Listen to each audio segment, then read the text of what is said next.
কিসে রিজিক বাড়ে, কি করলে রিজিকে ভরপুর বারাকা হয়, রিজিকের চাবিকাঠি কোথায়, কোন পথে চললে রিজিকে ভরপুর বারাকা হবে, আমার জীবনে বরকত নেমে আসবে রিজিকে, এটা জানতে মনে যাচ্ছে না আমাদের? হ্যাঁ, কষ্ট হচ্ছে আপনাদের? কষ্ট হচ্ছে?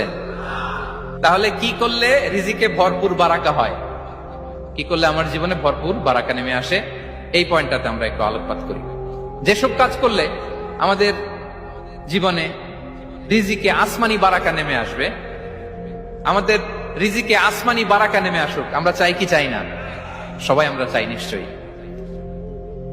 যে কাজ করলে রিজিকে আসমানি বারাকা আসে, এর এক নম্বর হচ্ছে তাকওয়াল্লাহ, আল্লাহর ভয়।